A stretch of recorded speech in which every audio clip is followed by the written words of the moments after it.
quand j'étais en deuxième année et qu'on apprenait les additions, les soustractions. Si on voyait 5 moins 7, le professeur disait que ça ne se faisait pas, ça. Parce qu'évidemment, on n'était pas rendu là. Puis là, un peu plus tard, on arrive au secondaire, puis on fait des 5 moins 7. Hein? Et puis là, on nous dit, par exemple, on ne peut pas diviser par 0 au secondaire. Mais là, tu arrives au cégep. Puis là, on t'apprend qu'il y a une fonction mathématique qui permet de diviser par 0. Les limites. Et puis là, on réalise qu'en fait, les mathématiques qu'on a appris toute notre vie reposent sur un système de calcul qui a été développé. Et en réalité, on réalise qu'il y a d'autres systèmes de mathématiques qui existent. Et là, mon cerveau était rendu top. J'ai arrêté là. Mais les professeurs allaient encore plus loin. On parlait de théorie des cordes, etc., etc. C'est des concepts hyper flyés qu'à peu près Albert Einstein puis 2-3 personnes peuvent comprendre. Rien ne se contredit dans tout ça. C'est juste de plus en plus complexe. Mais parfois dans la vie, ce sont les choses simples qui parlent les plus fortes. Et je pense que le psaume 1, c'est ça. Le psaume 1, c'est écrit dans un langage extrêmement simple. Mais la portée des mots qui est là est d'une profondeur infinie. Et c'est ce que j'aimerais qu'on regarde ensemble ce matin. On va le lire et on va prier. Heureux l'homme qui ne marche pas selon le conseil des méchants, qui ne s'arrête pas sur le chemin des pécheurs, qui ne s'assied pas sur le banc des moqueurs, mais qui trouve son plaisir dans la loi de l'Éternel et qui médite sa loi jour et nuit.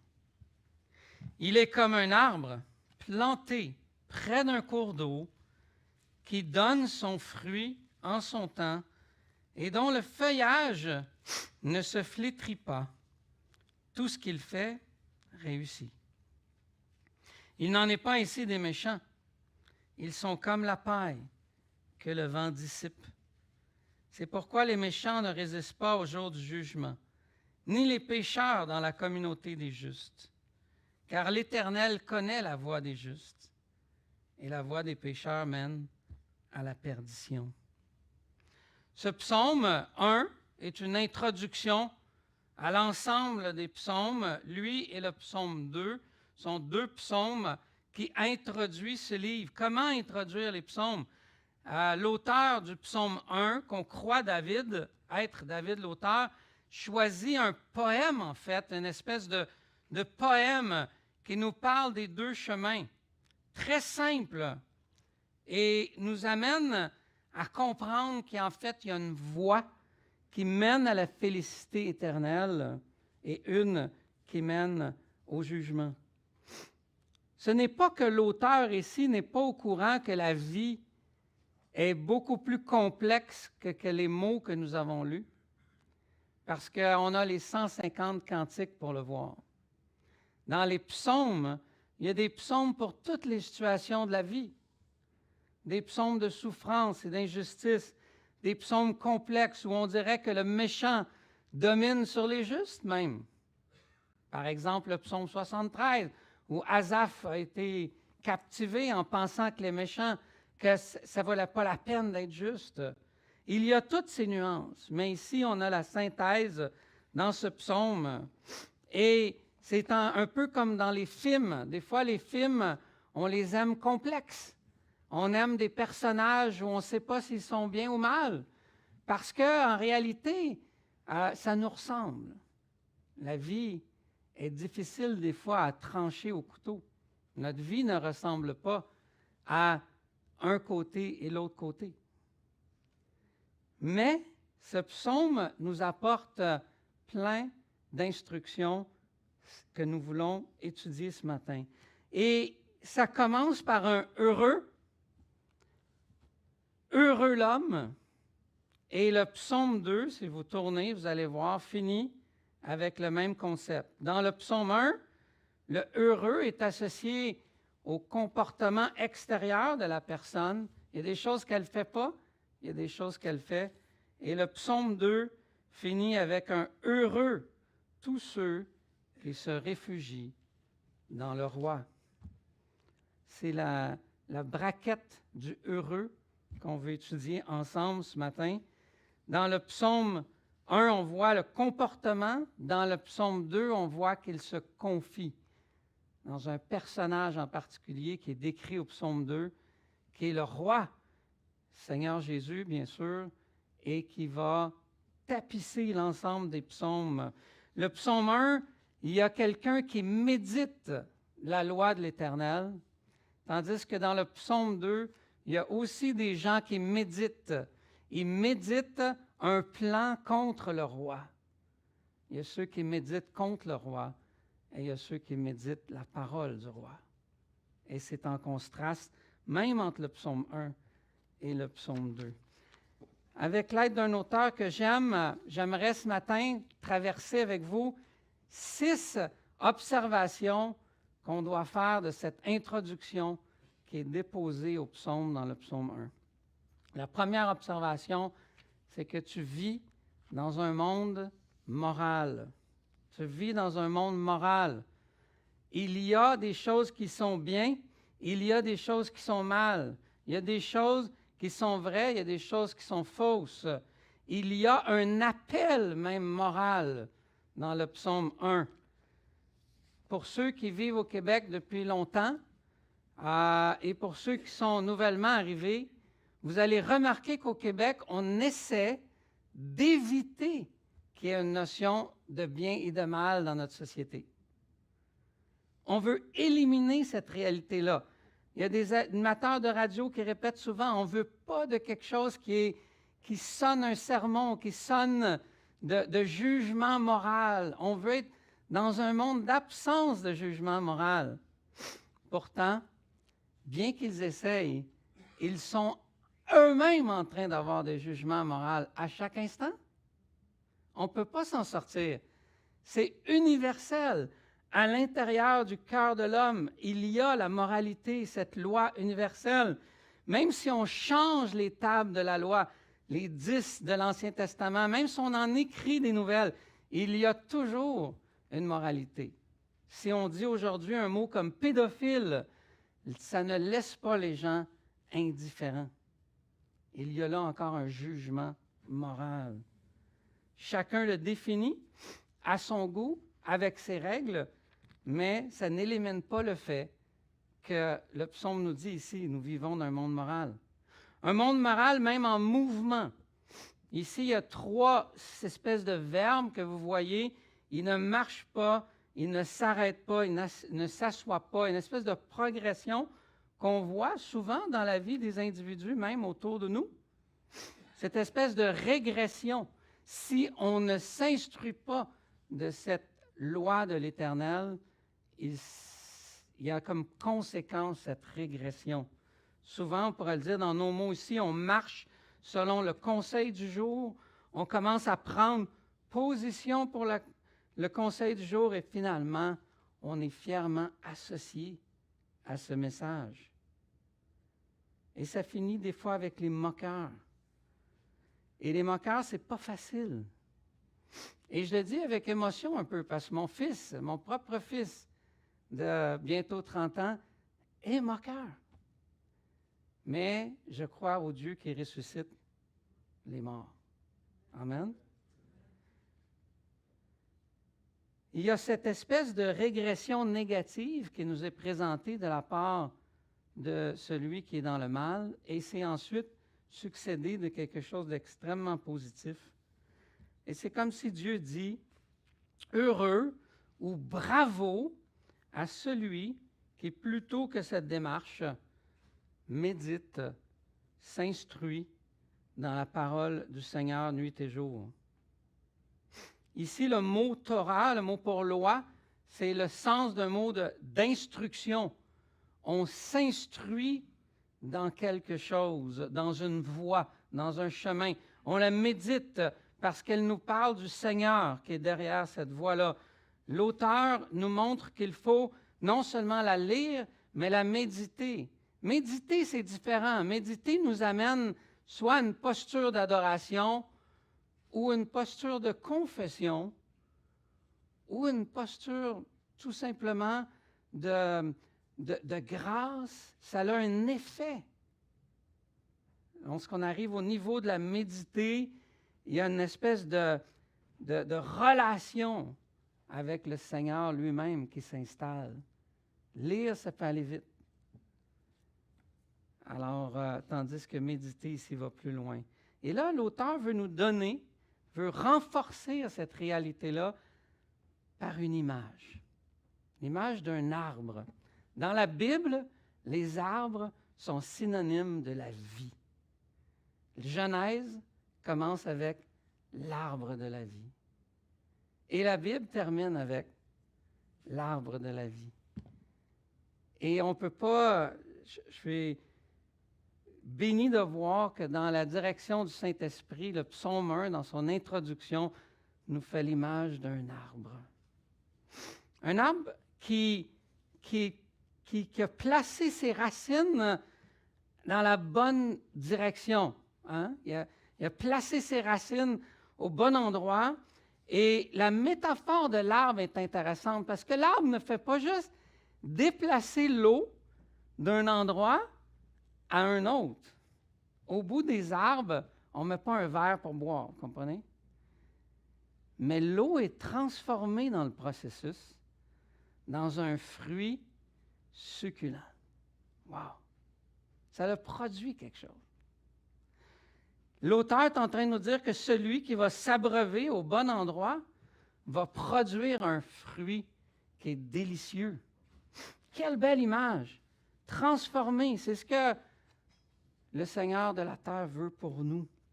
Transformé dans un fruit de manière à ce qu'on puisse traverser même les déserts parce que son feuillage ne flétrit pas. Il est capable de traverser les circonstances de la vie qu'on pourrait appeler des déserts, des moments difficiles, des épreuves. Il continue de porter son fruit même dans cette circonstance-là. Donc, cette espèce d'emplacement où l'arbre est allé chercher sa nourriture fait toute la différence. On ne peut pas voir autrement que la parole du Seigneur qui transforme celui qui la médite en quelqu'un qui porte le bon fruit. Cette parole vous a déjà touché, j'en suis sûr, si vous l'avez déjà lue. Si vous ne l'avez pas encore lue, je vous invite de commencer aujourd'hui. Mais ceux qui l'ont lue, qui la connaissent, savent combien de fois elle est venue dans des circonstances de nos vies appliquer une douceur qui était nécessaire. Combien de fois devant un stress, une peur, une inquiétude, on s'en veut après même d'avoir eu ces émotions-là sans avoir passé par le filtre de la parole.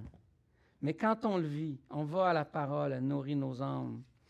Je pense à ma femme qui, à l'âge de 17 ans, se fait dire par sa mère, c'est soit que tu continues à vivre pour ta foi, puis tu quittes la maison, sinon tu ne peux pas rester ici. Le dilemme, 17 ans avec une valise sur le bord de la porte. Quelques semaines après de lire dans le psaume 27, « Si mon père et ma mère m'abandonnent, toi, Seigneur, tu me recueilleras. » Imaginez lire ces paroles-là à ce moment-là. Ça nous fait porter du fruit, un fruit qui est délicieux. Mais, deuxième observation dans le texte, tu vis dans un monde d'influence. Tu vis dans un monde d'influence. Il y a le conseil des méchants. Ces méchants donnent un conseil. Évidemment, ils ne disent pas « Nous sommes les méchants. N'écoute pas notre conseil. » Hein? Ils n'ont pas une pancarte qui flash et qui dit « Ici, le conseil des méchants. » On vit donc dans un monde d'influence. Tu es une personne, en fait, à tous les jours, sous influence. Les médias influencent, les artistes influencent, les penseurs influencent et conseillent, vos amis vous influencent, votre famille vous influence. Souvent, ça commence par un simple conseil, qu'on finit par admettre finalement la voix qui vient avec et on adopte le comportement qui vient avec cette voix. Dans Romains 1, c'est la même chose. On lit dans Romains 1 que les humains sont d'abord égarés par des raisonnements absurdes qui mènent à des pensées dépourvues d'intelligence. Ils sont ensuite, le texte dit, livrés à leur passion. La Bible reprend ce même concept. Même dans le livre d'Éphésiens, on le revoit, ce même mouvement. Tu es dans un monde d'influence. Qu'est-ce qui t'a le plus influencé dans la dernière année? Ou, ce matin, j'aimerais que tu te poses la question, qu'est-ce qui t'a plus influencé dans les 5 dernières années? Et c'est là qu'on a besoin de réfléchir. Tout est influence. Si Barbie a déjà été un jouet, il est maintenant un film et il contient un message, un conseil. La Reine des Neiges, pour ceux qui sont parents depuis quelques années, elle porte un conseil. Nemo porte un conseil, et ainsi de suite. Que ce soit le membre d'un parti écologiste au Québec ou un travailleur pétrolier en Alberta ou quelqu'un qui vient d'un autre pays avec un autre message ou on veut renverser un roi ou peu importe. Mais ta vie reflète-t-il ce type de conseil ou celui qui viendrait d'un autre monde? Tu vis dans un monde moral, tu vis dans un monde d'influence. Troisièmement, tu vis dans un monde où tes choix et tes comportements sont en réalité enracinés dans ce qu'on appelle une vision du monde ou un système de pensée. La Bible en offre un, mais le Conseil des méchants en offre un aussi. Comment donc se garder dans cette vision du monde qui serait celui de la parole? L'auteur nous donne des indices. En fait, j'aime un homme qui s'appelle Ortlund. Il dit « Ce qui nous ravit, ce qui ravit notre cœur, détermine notre destinée. » C'est un résumé en une phrase du psaume 1. Un philosophe disait « Les désirs sont l'essence même de l'être humain. Nos désirs sont notre essence. » Même un auteur russe disait « Qu'est-ce que l'homme sans ses désirs? » Donc, tout est à propos un désir qui va se conformer à une vision du monde. Connaître une personne, disait l'autre, c'est de connaître ses désirs. Un autre auteur, Tim Savage, dit « L'humain n'est que la somme de ses désirs. » Nos désirs sont profonds, ils sont insistants, et ils sont le moteur qui nous mène en mouvement. C'est donc avec sagesse que l'auteur du psaume ici mentionne ceci. Il dit « et qui trouve son plaisir dans la loi de l'Éternel. » Notez que ce n'est pas celui qui lit ou celui qui médite seulement. On n'est pas au niveau du cognitif ici, mais celui qui trouve son plaisir. Le mot plaisir est relié au monde des désirs. C'est là qu'est l'enjeu. L'enjeu n'est pas en surface. C'est pourquoi des gens qu'on pourrait penser bons ne sont pas toujours et vice-versa. C'est au niveau du cœur. C'est là que la game se joue. Si on trouve nos envies et nos désirs satisfaits par l'instruction qui vient de la voix du Seigneur, notre comportement et nos agissements vont suivre. En fait, c'est une question de désir. Et le psalmiste est en train de dire indirectement que toute autre source d'eau pour nourrir l'arbre qui ne serait pas cette instruction-là ne mènera pas à la satisfaction. Les gens autour de vous se lèvent du lundi au samedi et peut-être même dans cette salle ici, se lèvent avec un sentiment d'être insatisfait. Il ne s'en rend pas compte, mais il l'exprime par leurs paroles et leurs gestes. Le monde a commencé comme ça. Jour 1, quand le serpent, c'est-à-dire celui qui influence, Satan ici dans ce cas-ci, dit à Ève, mange et tu seras satisfaite. Dieu t'a placé dans un jardin et si tu suis son conseil, il va te manquer quelque chose et tu ne seras pas satisfaite. Non, on ne parle pas ici d'une obéissance extérieure à la parole, mais un délice de l'âme. C'est au niveau du cœur. Et quand le cœur est transformé, l'action vient. Si je donne une image, moi j'aime les desserts, trop d'ailleurs, mais si un cuisinier me fabrique un dessert extraordinaire et il me dit que pour lui obéir, je dois le manger, vous savez quoi? Je vais être très obéissant. Parce que c'est un délice. Si mon délice est dans l'instruction du Seigneur, l'obéissance ne va pas être quelque chose qui m'enferme, mais me libère. Le juste se caractérise par là où sont ses envies, là où il trouve son plaisir. La parole de Dieu me permet de me nourrir d'une vision du monde, celle du Créateur.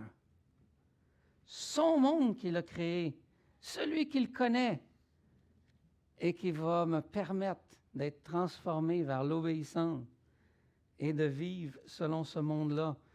C'est là est l'enjeu, au niveau du cœur et des désirs. Qu'est-ce qui t'a influencé dans les 5 dernières années? Et si je te résumais à tes désirs, qu'est-ce que je découvrirais? C'est la question à se poser. Vous voyez? Simple, mais profond. Tu vis aussi dans un monde où les comportements des gens entraînent de réelles conséquences. Le psaume est écrit tout le long, tout le poème. La réalité du poème est un contraste, vous l'avez sûrement vu. Et ce contraste-là, c'est comme si c'est ça ou c'est ça. Et là, il y a une conséquence. Et pour mettre en contraste l'arbre enraciné qui s'abreuve au bon endroit, le méchant est comparé à la paille qui est mise de côté par une simple brise. La paille ici, c'était ce qui enveloppe le grain. Et au soleil, ça séchait. Et quand les gens battaient, juste de les couper, la brise enlevait cette paille. Elle était mise de côté. Le mauvais du bon était séparé simplement. C'est très, très différent de déraciner un arbre bien enraciné. Je ne sais pas si vous avez déjà essayé. Juste enlever une petite racine. Tu t'arraches le cœur. Vous n'avez jamais essayé d'enlever une racine? Ça ne finit plus.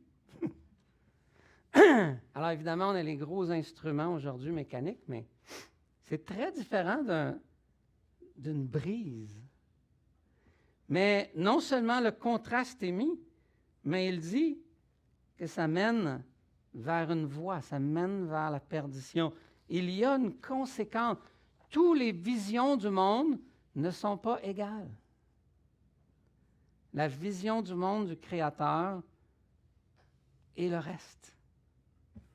Et ça mène à une conséquence. C'est pour ça que l'apôtre Paul dit la même chose autrement. Il dit, ne vous y trompez pas, on ne se moque pas de Dieu. Ce qu'un homme aura semé, il le moissonnera aussi. Ce qui nous ravit détermine notre destinée. On y parle ici, évidemment, que notez comment c'est le conseil des méchants qui mène à la voix des méchants et à la vision du monde des méchants et est mis de côté par une simple brise. Parfois, il faut du temps pour le voir. Quelqu'un va dire, si je regarde sur l'échelle d'une année, je ne le vois pas, mais si on regarde sur l'échelle de l'éternité, on le voit tout de suite. Ça dépend de l'échelle que j'utilise. Dans tous les films que j'ai écoutés depuis que je suis au monde, au début du film, les méchants, ils ont toujours l'air inébranlables. Vous remarquez? Il domine sur son royaume, il est invincible, tout fonctionne, ça va bien, puis ça finit toujours par il y en a un qui vient mettre le trouble. Hein? Et là, le méchant, il finit écrasé, éliminé, ôté de là, tout le temps. En fait, sans le savoir, ces auteurs reflètent la vision biblique du monde. Dans un film, dernièrement, le méchant avait un coffre-fort dans une banque et imperçable. Il avait toutes mis les technologies pour que personne ne rentre là. Et qu'est-ce qui est arrivé? Il y en a un qui est rentré. Et le méchant finit dans la ruine.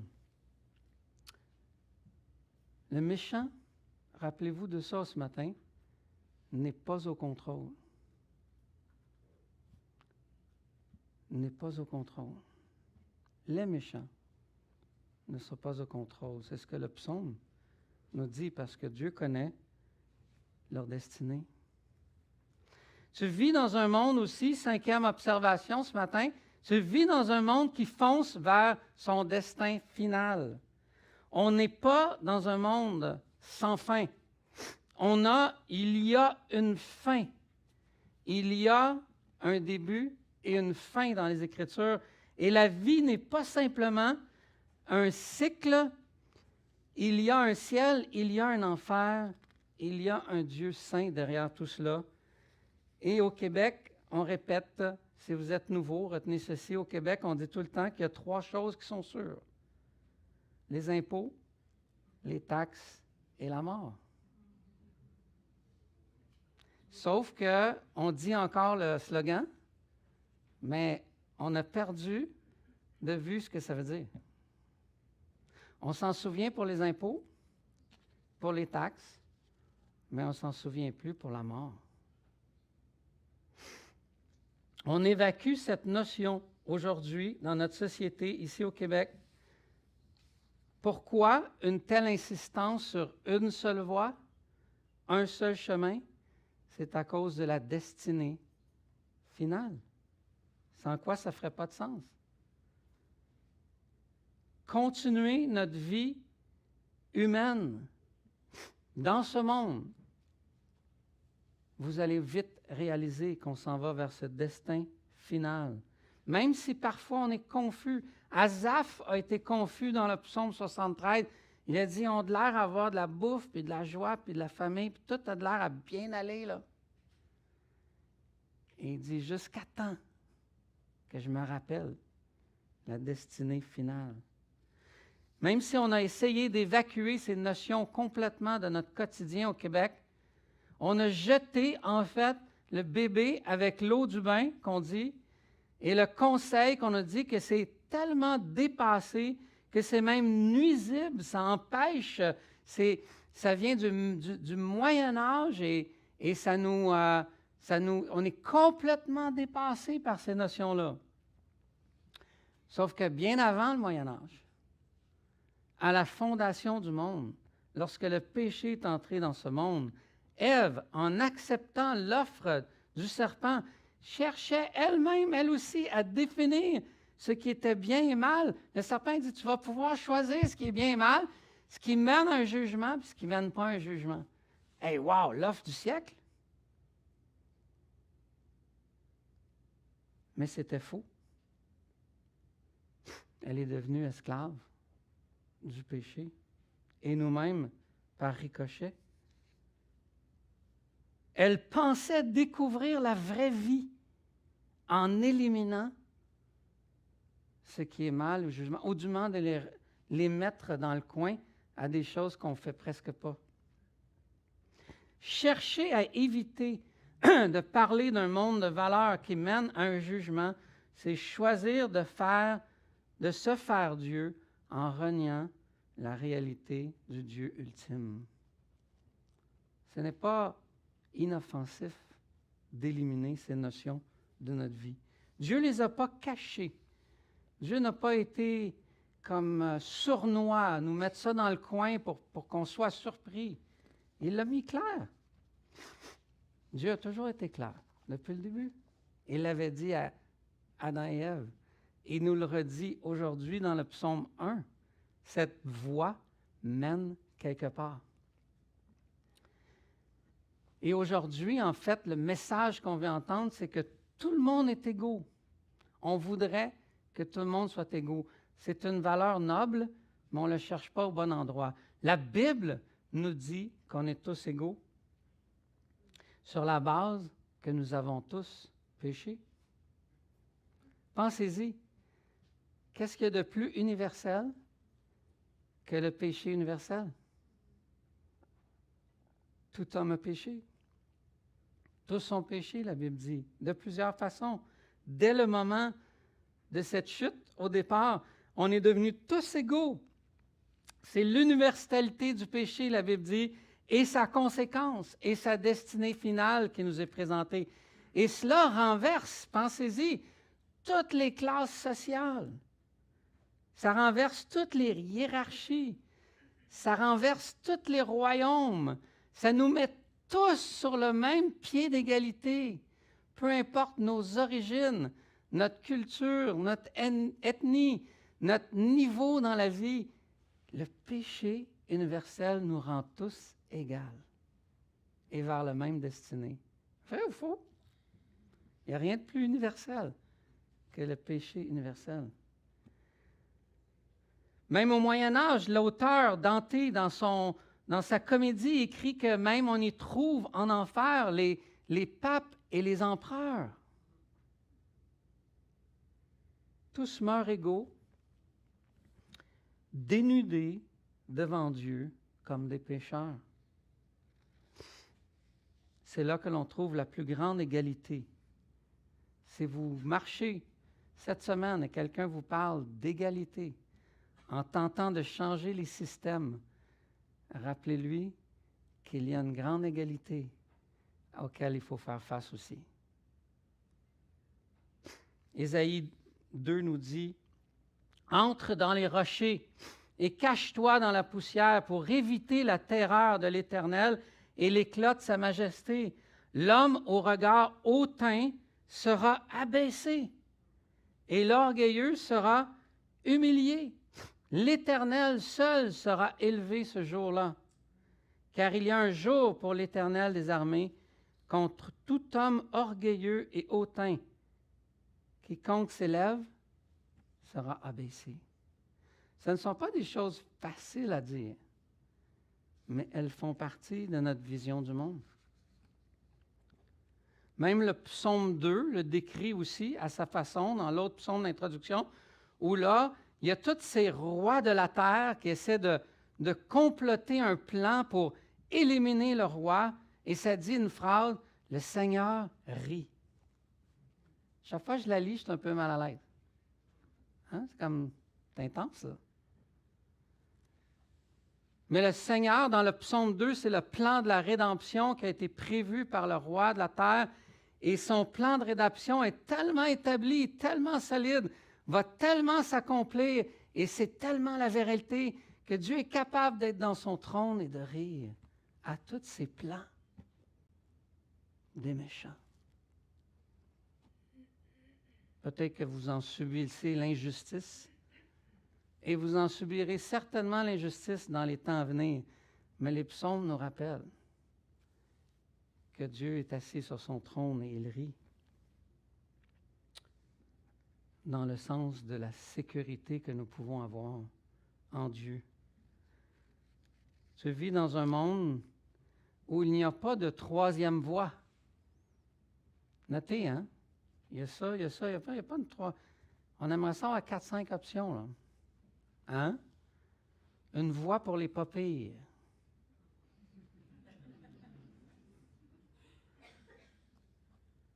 Une voie pour les pas trop pires, une voie pour les pas pires. C'est toutes sortes de voies comme ça. Mais tu vis dans un monde habité par un Dieu de justice. Peut-être que tu penses dans ta tête, tu estimes toute la ville de Saint-Hubert, ici, Longueuil, et tu dis, peut-être 80% de méchants, 20% de justes. Hein? Ou les plus pessimistes, non. 40% de méchants, les plus optimistes. Les plus pessimistes, non. 95% de méchants. Le reste de la Bible nous dit ceci. 100% de méchants. Un seul juste. La vie parfaite, en obéissance à son Père, à écouter la parole de son Père, accomplit parfaitement la justice de Dieu. Il a marché sur terre, il est mort sur la croix, et tout ça a été par obéissance parfaite, sans faillir à son Père. C'est pourquoi il offre cette justice parfaite à celui qui la demande.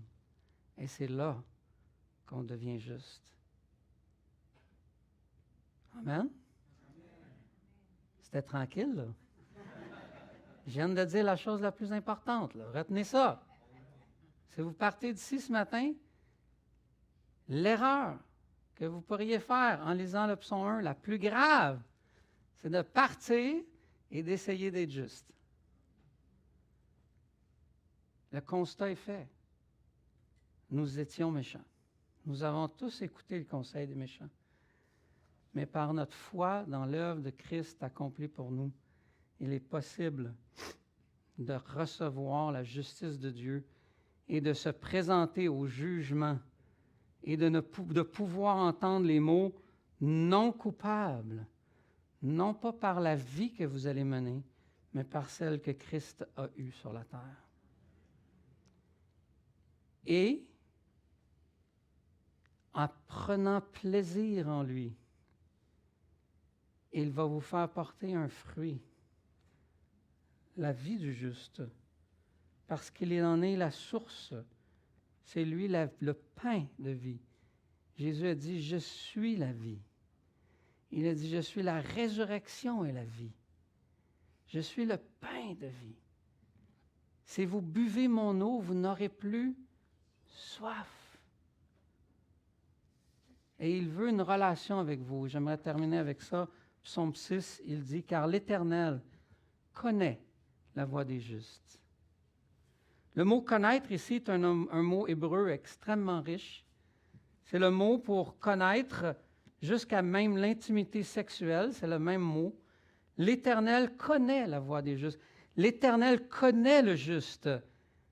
Lorsqu'on a placé notre foi en lui, nous entrons dans une relation où nous sommes dans une relation d'intimité avec le Seigneur de l'univers. Wow! Dieu nous connaît pleinement. Le « je suis » qui a parlé à Moïse, « je suis celui qui est ».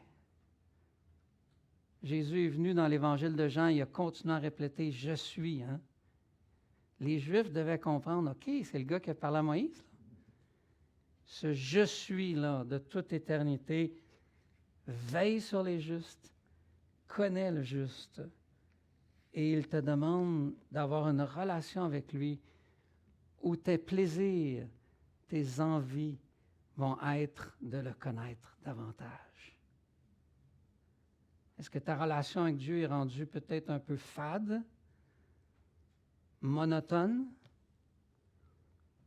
Tu as besoin de revenir au « je suis » et de redécouvrir son amour pour être transformé et reporter des fruits. J'ai aucune idée du temps que j'ai pris. Je suis désolé, tu t'arrangeras après. C'est correct? Mais je finis avec cette phrase. Un fameux chant de Frank Sinatra. Vous avez connu Frank Sinatra? Un chant très connu. Certains vont dire, ça ne me dit rien. Mais il répète cette phrase constamment. I did it my way. I did it my way. C'est beau? Et tout le long du chant, lisez les paroles. Allez lire les paroles sur Internet. Il dit, j'avais des choix à faire, j'ai eu des obstacles, on m'a dit de ne pas aller là, mais I did it my way. Eh bien, c'était aussi le conseil des méchants. C'est mis beau. C'est un chant que tout le monde chante. Tout le monde le chante à voix haute. Mais ce n'est pas la réalité des Écritures. Il y a toujours eu 2 descendances depuis qu'Adam, Caïn et Abel. Et ça continue aujourd'hui jusqu'à temps que ça mène à la descendance du véritable juste. Rappelle-toi, tu vis dans un monde moral, tu vis dans un monde d'influence, tu vis dans un monde où les comportements viennent d'une vision du monde, tu vis dans un monde qui marche vers un destin final où il y a des conséquences. Tu vis dans un monde où il y a un seul Dieu juste. Prends le temps de réfléchir à qui t'influence cette année, l'année passée et l'année prochaine. Prions. Notre Dieu, que nous puissions ici ce matin, si quelqu'un n'a jamais placé sa confiance en toi, qu'il puisse le faire aujourd'hui. Et sinon, qu'elle peut choisir qu'est-ce qui l'influence afin de déterminer son réel plaisir.